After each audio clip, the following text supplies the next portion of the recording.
Salut la team, comment vous allez? J'espère que vous pétez la forme. Ravi de vous revoir à nouveau sur DMC pour une toute nouvelle vidéo. Dans cette vidéo, qui est une suite de notre exploration du langage de programmation C#, nous allons parler des collections de type licence. Précédemment, nous avons vu ensemble les collections de type tableau qui nous permettent de collecter en fait des données du même type. Mais les tableaux sont un peu limités, en ce sens que à la création, vous devez déjà savoir la taille du tableau que vous allez utiliser et à la suite, vous ne pouvez pas étendre vos tableaux. Là où les listes nous permettent en fait d'étendre les tableaux comme on le souhaite à la volée, à l'évolution de notre programme.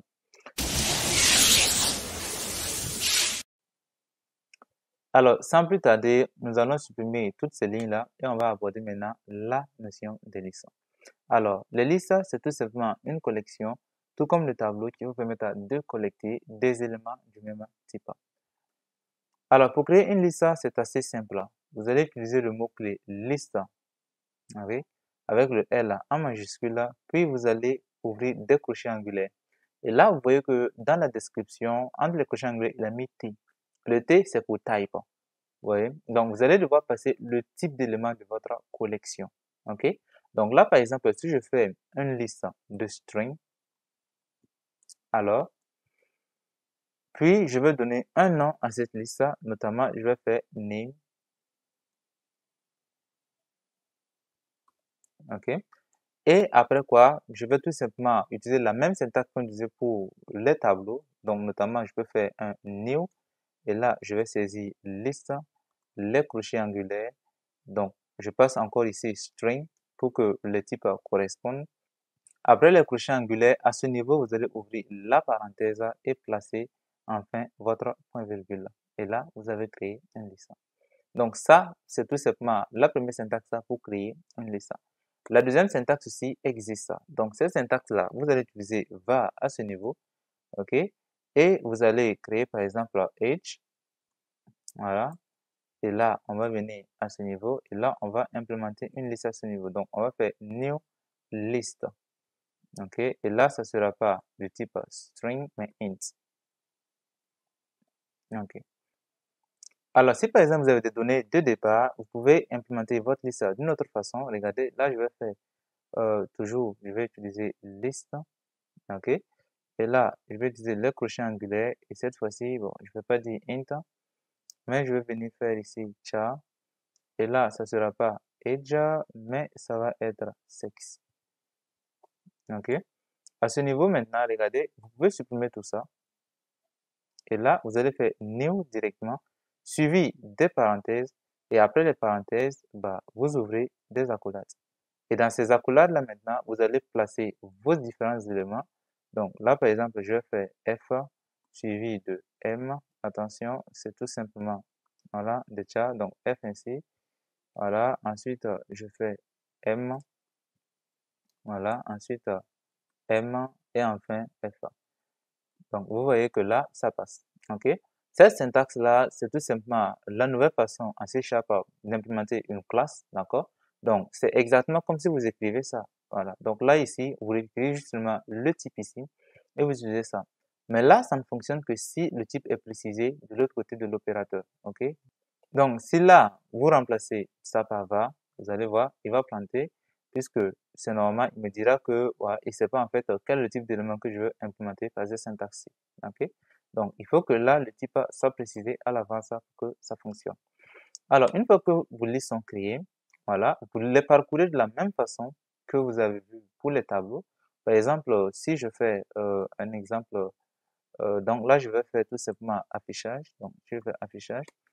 Voilà, là c'est simple, on va faire console.writeLine et là on va prendre par exemple sexe puisque c'est la seule liste ici qui contient d'abord des données et là on va tout simplement placer voilà un index. Si là je fais par exemple 0, voilà, il va m'afficher F, je vais exécuter pour voir.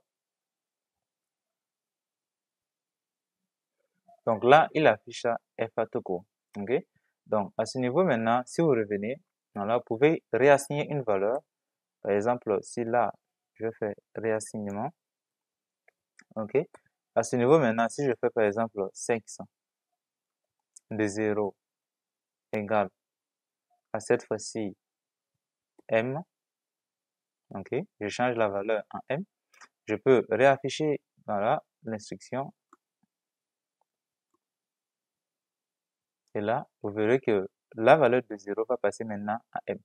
Donc, il va afficher F pour la première console WriteLine et M pour la seconde console WriteLine. Voilà, donc là, il affiche M pour dire en fait que ça marche. Alors, maintenant, pour ajouter une valeur, voilà, dans ça, c'est assez simple. C'est tout simplement, vous allez utiliser, voilà, la méthode add. Donc, par exemple, si je fais sex, non, cette fois-ci, je vais ajouter des valeurs, voilà, au niveau de name. Donc, je vais venir faire ici simplement names, ok. Et là, vous allez utiliser le point pour appeler les méthodes. Et là, vous allez voir qu'il y a add, il y a add range. La différence entre ces deux, c'est simple. Add va ajouter un seul élément, un item. Là où add range va pouvoir ajouter en fait une collection d'éléments. D'accord? Donc, par exemple, si je fais add à ce niveau, je vais ajouter une seule, voilà, une seule personne. Donc là, je vais passer Emile. Alors, pour utiliser add range, c'est simple. On va créer un tableau à ce niveau. Donc, je vais faire string. OK? Et là, je vais faire add. OK?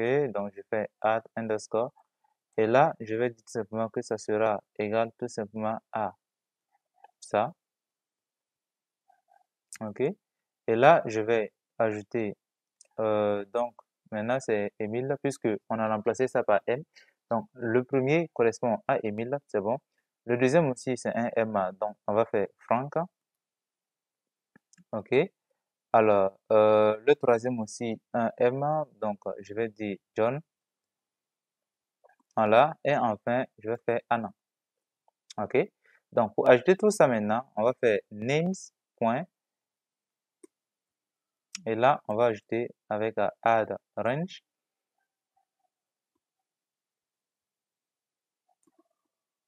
Et je vais lui passer tout simplement add underscore.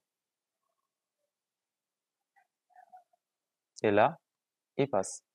Donc, on va afficher un peu ça. On va parcourir la liste en fait de notre élément names. Et pour ça, on va utiliser la boucle for each qu'on a vu dernièrement. Ça marche aussi pour tout type de collection.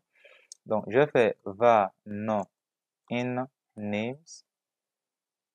OK. Et là, c'est très simple. Comme c'est une instruction, je ne vais pas ouvrir un bloc d'instruction. Je vais juste saisir console.writeLine. Et là, je vais afficher non. OK. Donc, on va exécuter. Donc là, vous voyez qu'il affiche nos quatre prénoms, Emile, Franca, John et Anna.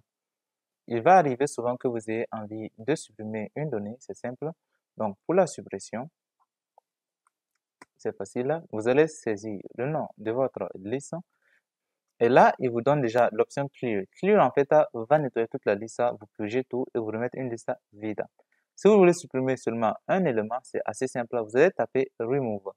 Et Remove, en fait, a plusieurs fonctions. On a Remove simplement qui va prendre le nom de l'item à supprimer. Si par exemple, vous avez une liste de strings, vous devez passer en fait exactement l'élément à supprimer en respectant la case, évidemment.